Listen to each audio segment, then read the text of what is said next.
Alright, isa pong magandang araw sa ating pong mga minamahal na taga-subaybay dito po sa channel ni Kuya Dan TV Vlog. Okay, mega love shoutout muna sa ating pong mga members, super chatters, and of course, yung mga walang sawang sumusubaybay dito po sa channel ni Kuya Dan. Alright, so this morning ayan, pakita po natin. Nagpitas po tayo ng sitaw. Pitas po tayo ng sitaw, and at this same time, may mga natitira pa pong mga ilang sigarilyas. Dahil po tayo ay magluluto ngayon ng isang recipe na kung saan ay pacham. Malimit ko pong marinig yan sa ating pong mga nagko-cooking contents, na ang tawag daw sa mga lutong ganyan na undetermined pacham. So isi-share ko po sa inyo kung ano pong ginawa ni Kuya Dan. Ang ginawa ko po ay iniluto natin together with yung corned beef. So although ito po ay pang ilang beses ko na pong ginawa, ay talaga naman pong pwede as in pwede. So pakita ko po sa inyo yung sistema. Actually po malapit nang maluto, but then gusto ko muna sa inyong ipakita itong aking pong ginagawa. Ayan, nag-replant po tayo ng kamote. Ayan, ang sabi po ng ibang mga farmers dito, hindi pa daw po pwede dahil hindi pa naulan dito. But then inalalayan po natin ng pagdilig. Kaya ayan po sila, oh. Hindi po siya na ng araw. Bumuhay po siya. At may katabi po yan ng kamuting kahoy, 'di ba? Ayan, nagbubunga na rin, tumutubo na rin yung kamuting kahoy. Ayan. Tingnan niyo pong mabuti. Ayan po yung kamuting kahoy. Okay? Ayan. So, bakit may mga harang na ganun? Mga sanga-sangan na kung saan ay hinambalang ko dyan. Ayan o, tubo na yung mga kamuting kahoy. Yan po, nung sariwa pa ito, itong sangang ito, tinakip ko yan para hindi po masunog ng araw yung kamote at yung kamuting kahoy. Yan po. Very nice. Buhay na buhay po siya. Okay, so dito naman, nakikita nyo na po yan. Yung mga nauna ko pa po yan itinanim sa tag-araw. So kailangan lang po talaga nila ay alalayan ng tubig. Okay, so pakita ko po sa inyo yung aking recipe. Siyempre, dito tayo sa native stove. Sa tungko tayo nagluto. Ayan. Sumisigaw yung aking si Tandang. Alright, ito na po yung itsura niya. Ayan, alalay lang po yung apoy. Mainit po yan kasi kahoy natin talaga pong mainit po yan. So pakita ko na sa inyo yung itsura. So may ilaw naman po tayo, yung direct from sunlight. Oh, see? Tingnan po ninyo yan. Oh, very nice.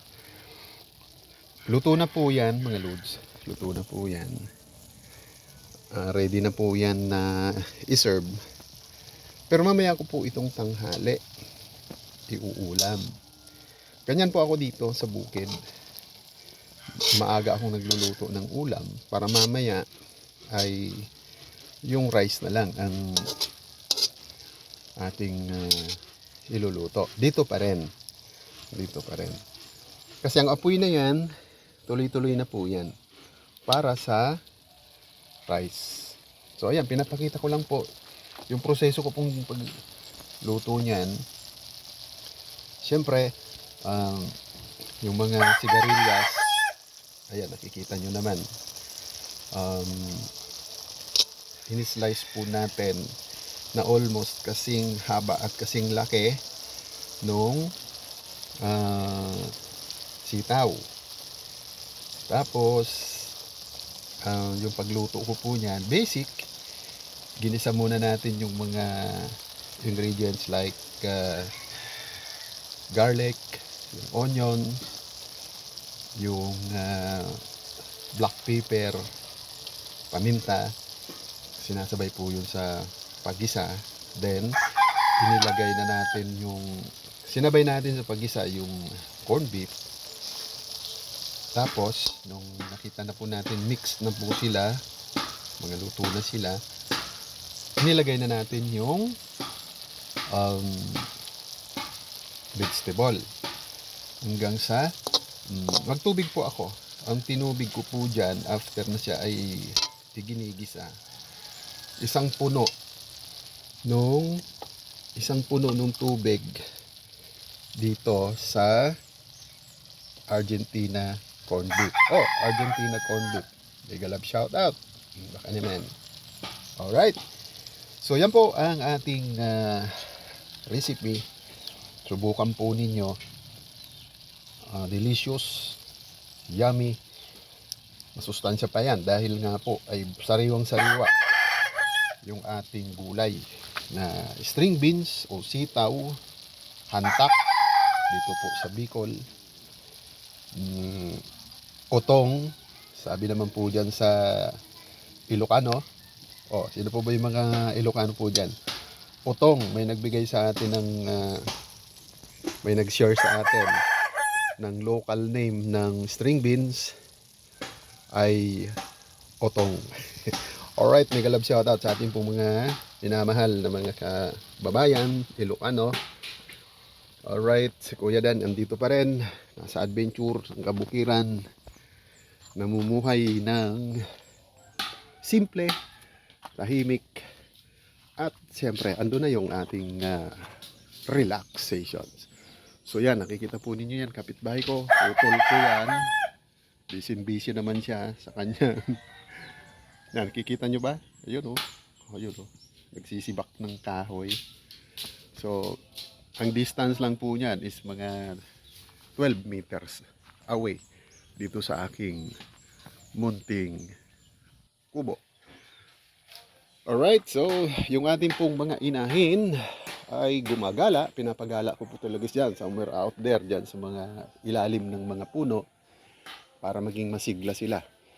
So mamaya, pag mainit na, babalik na sila para iinom ng tubig. Ayan, andito yung inuman sa ilalim nito. May papasok dyan na isang inahin.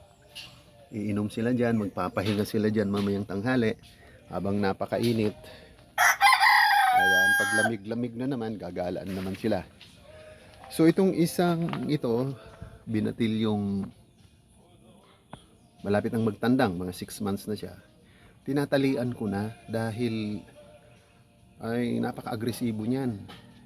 Pag yan nakawala, yung mga bagong ibinaba nating inahin ay hinahabol para babahan niya. So nai-stress yung mga inahing bagong baba. Kung may mga sisiw, hindi pa ready yun na magpababa dahil hindi pa sila ready mag-itlog ulit. Dahil inaalagaan pa nila yung mga maliliit nilang sisiw. Ito naman yung tatay ng mga lahat nating mga inahin dito. May mga nangingitlog, may naglilimlim. Ito yung tatay. Ito hindi pa to. Hindi pa siya father kasi bata pa yan. Sige pa lang ang panghabol niyan. Alright, so dito muli sa ating munting bukid, ang inyo pong lingkod ay patuloy ang pamumuhay dito. Mega love shout out sa ating mga minamahal na members ulit. Next video po natin ay magsa-shout out tayo ng ating mga members.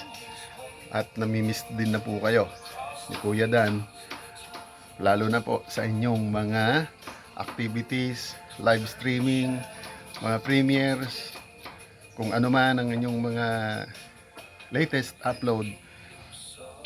Pag maganda po ang ating dito, signal, dahil nasa kabukiran po tayo, dinadalaw ko po yan. At yan po ang aking hilig, yung dumalaw sa mga members natin na nag-YouTube at nag-upload ng kani-kanilang mga content. Alright, mula po dito sa bayan o sa lungsod ng Ligao, probinsya po ng Albay. Nandito po tayo sa Barangay Pandan, Purok 6. Ang inyong pong lingkod ay pansamantalang muli magpapaalam para muli po kayong imbitahin sa susunod ko pong pag-upload o pagbabahagi ng buhay-buhay ni Kuya Dan dito sa Kabukiran. Alright, God bless us all. Alright, bye-bye.